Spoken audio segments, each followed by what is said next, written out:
Sebetulnya saya ingin menceritakan beberapa kaitan tentang masalah Ahlul Bait. Karena dalam satu petunjuk Al-Fakir diingatkan, berhati-hatilah kita kepada para fakir miskin, fuqara wal masakin, hati-hati. Jangan sekali-kali menyakiti mereka yang memiliki ekonomi yang lemah. Hati-hati, jangan meremehkan mereka.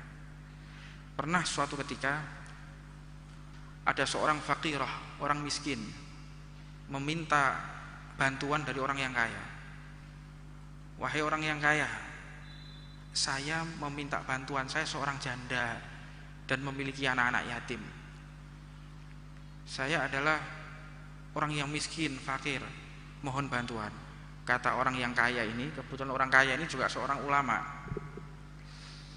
Orang kalau sudah ulama tuh egonya tinggi, Pak. Orang ngerti ilmu agama itu egonya tinggi dia. Apalagi ditunjang punya ekonomi yang bagus, ini mesti sombongi. Bahaya nih. Orang seperti itu bahaya. Harus dia sering-sering buka telinga, terima nasihat orang lain. Maka si ulama tadi mengatakan, engkau janda. Iya, saya ini seorang janda dan saya punya anak-anak yatim, saya minta bantuan. Dan saya ini juga seorang syarifah, saya cucu Rasulullah. Kata ulama ini, Anda mengatakan janda, anak yatim, syarifah lagi, buktinya apa? Dia suruh buktikan, dia nggak bawa apa-apa, hanya menggunakan badannya aja untuk meminta bantuan. Akhirnya dia ta'athar, orang fakir ini hatinya tergores, pulang. Ketika pulang menangis, saya tidak berbohong, saya seorang syarifah. Maka beliau pun berpindah meminta bantuan kepada seorang rohib. Rohib, jadi pendetanya orang Majusi, minta.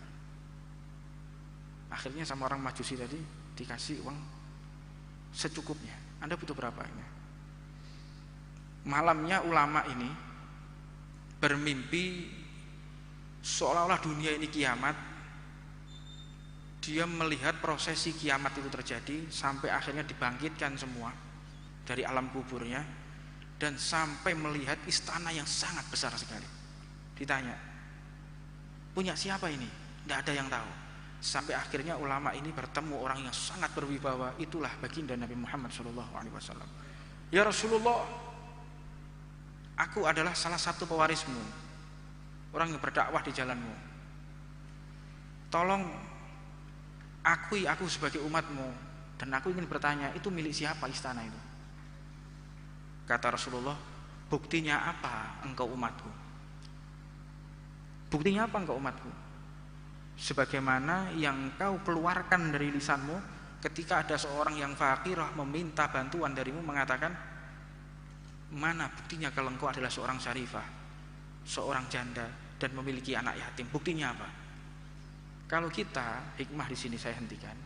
Hikmah di sini, kalau kita sudah tidak bisa memberikan sesuatu kepada orang yang fakir, jangan menyakitinya.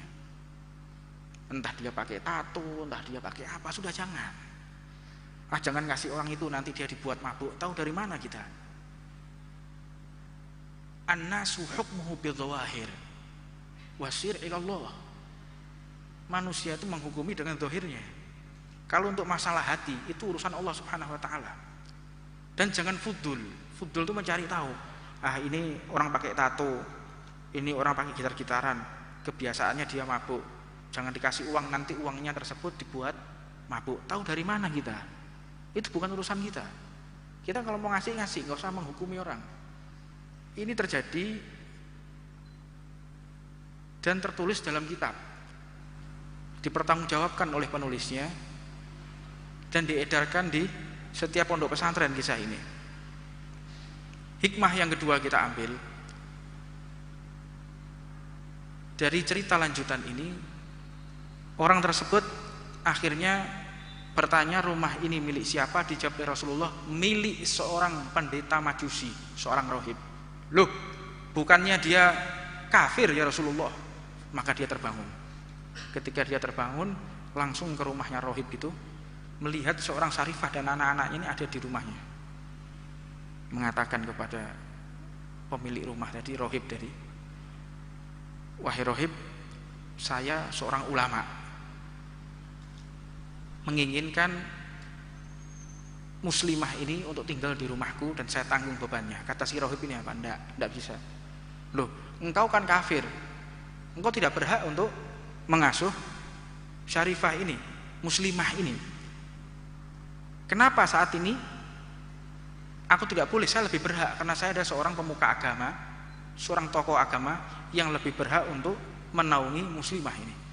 Dijawab oleh Rohib tadi, ya kemarin saya kafir, pagi tadi saya ditemui oleh Nabi Muhammad dan saya mengucapkan 2 kalimat syahadat dan saya sekarang sudah beragama Islam dan saya bagikan seluruh harta warisanku untuk menaungi janda dan anak yatim ini, dzurriyyah Nabi Muhammad SAW. Kemuliaan dzurriyyah Rasulullah ini cukup dengan darah dan dagingnya Nabi Muhammad. Tidak butuh pujian kita, tidak butuh kehormatan dari kita, tidak butuh mereka. Cukuplah mereka dimuliakan oleh Allah sebagai darah daging Nabi Muhammad. Kurang apa lagi? Tidak ada kemuliaan setinggi darah daging Rasulullah. Dan kemudian banyak seseorang yang terlintas dalam hatinya sedikit membenci Ahlul Bait, dia mati su'ul khatimah. Anda tahu Abdurrahman ibnu Muljam? Abdurrahman ibnu Muljam sahabat Nabi Muhammad, hafal 100 dan bahkan ribuan hadis, bahkan hafat Quran, dan termasuk orang yang abid, ahli ibadah dan senantiasa berzikir kepada Allah. Abdurrahman ibnu Muljam itu termasuk orang yang paling sengsara dan paling buruk di zamannya, sehingga beliaulah orang ini yang memukul Sayyidina Ali bin Abi Thalib, yang membunuh Sayyidina Ali bin Abi Thalib. Hafat Quran, ngerti hadis, ijma' ma'an Nabi, berkumpul bersama Nabi, tapi matinya mati dalam keadaan dihinakan oleh Allah. Karena apa? Terbesit di dalam hatinya benci kepada ahli baitnya Rasulullah, benci kepada dzurriyyah Rasulullah. Bahkan ketika Sayyidina Ali Sayyidina Ali dipukul, minta Abdurrahman ibn Muljam ini dikisos, tegakkan syariat, maka jangan siksa dia. Sahabat tak terima, disiksa sama sahabat. Ini seorang presiden, khalifah pada masa itu, dia harus mendapatkan pelajaran. Akhirnya Abdurrahman ibn Muljam ini dipotong tangannya sebelah kanan. Dipotong tangannya sebelah kanan, apa yang beliau katakan? La ilaha illallah, la ilaha illallah. Zikir. Ini pembunuh Sayyidina Ali bin Abi Thalib, hafat Quran. Ketika dipotong tangannya, la ilaha illallah, sampai dipotong kaki sebelah kiri, dipotong menyilang, dipotong kakinya. Apa yang beliau katakan? La ilaha illallah, masih kayak gitu. Dipotong tangannya sebelah kiri, masih berzikir kepada Allah, la ilaha illallah. Dipotong kaki sebelah kanan, nggak punya kaki, nggak punya tangan, masih la ilaha illallah. Giliran sekarang, saya akan potong lidahmu. Menangis dia. Jangan, saya lebih cinta lidahku berzikir kepada Allah. Anda perlu tahu, setingkat sahabat yang berjumpa dengan Nabi, terbesit di hatinya cinta bughd, benci kepada ahli bait, dia mati dihinakan oleh Allah. Lah apalagi kalau cuma hafal Quran, hafal kitab, benci kepada ahli bait, benci kepada dzurriyyah, apa yang mau diharapkan? Apa yang mau diharapkan kepada orang seperti itu? Ya qadha ma'an Nabi, pernah lihat Nabi secara jaga? Enggak pernah. Zikir siang malam enggak, hafal Quran enggak, ngerti hadis enggak. Ini yang ngerti hadis, melihat Rasulullah mati dihinakan oleh Allah dengan membunuh Sayyidina Ali bin Abi Thalib. Maka jagalah hati kita benci kepada siapapun. Jangan tempatkan benci kepada siapapun, walaupun kepada syaitan sekalipun. Kepada iblis kita jangan benci, Sebagaimana Rabi'ah Al-Adawiyah, gurunya Imam Syafi'i, seorang daiyah, seorang perempuan. Beliau ditanya, "Apakah engkau benci kepada iblis?" "Enggak, saya enggak benci kepada iblis." "Kenapa?" "Hatiku sudah penuh mahabbah kepada Allah, mahabbah kepada Rasulullah." Bahkan ahli mufasir itu mengatakan, saya bersyukur kepada Allah dengan adanya iblis. Alhamdulillah Allah menciptakan iblis. Aneh enggak? Bersyukur kepada Allah karena menciptakan iblis. Kalau seandainya Allah tidak menciptakan iblis, rotasi kehidupan di dunia enggak akan pernah terjadi, Pak. Rotasi kehidupan dunia, enggak ada orang mau jualan, enggak ada orang mau berdagang, enggak mau orang bertani, enggak ada kehidupan kalau enggak ada iblis. Karena apa? Iblis yang mendorong hawa nafsu sehingga angan-angan manusia itu semakin ada, sehingga rotasi kehidupan ini ada. Kalau enggak ada nafsu, enggak ada iblis, ada orang mau jualan, enggak ada. Dan lezatnya ibadah ini karena adanya iblis. Kita berdakwah di jalan Allah, majelis seperti ini, enggak ada orang yang menggunjing, datar-datar aja, enggak ada orang yang hasut, enggak ada orang yang ingin merusak majelis. Apa rasanya majelis? Hambar, kayak masakan hanya manis tanpa pedas. Sampeyan ngoman rawon, saya kok gak ono rawon iki ono contone sampeyan. Rawon niku kayak kecap tok, kayak daging. Lebih enak apa tidak kalau ditambahi sambel? Jajalan kok tengene bum akeh dodol rawon. Kayak kecap sing akeh rasanya manis, enak apa ndak? Enggak enak. Ada sambal semakin indah. Majelis juga seperti itu. Majelis itu hanya orang memuji, hanya orang menyanjung-nyanjung, kan sing musoi. Ini tidak akan merasakan lezatnya ketika kita berada di dalam majelis ta'lim. Nah, itulah kita bersyukur kepada Allah, kepada orang-orang yang memusuhi kita, pada orang-orang yang kadang-kadang menggunjing kita. Alhamdulillah, gara-gara engkau menggunjing saya semakin semangat. Dan alhamdulillah saya punya satu keanehan. Lek gak ono wong sing nantang aku gelut, aku ki lara, Pak. Mudeng. Jadi majelis taklim iki lek gak ono sing ganggu, stres aku.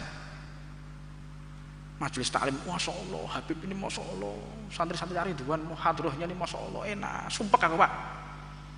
Gak harus ngejak gelut ya mulai wingi. Gak enak kan, gak semangat ya. Alhamdulillah, ono sing ngelok-ngelokno, alhamdulillah hiburan buat saya.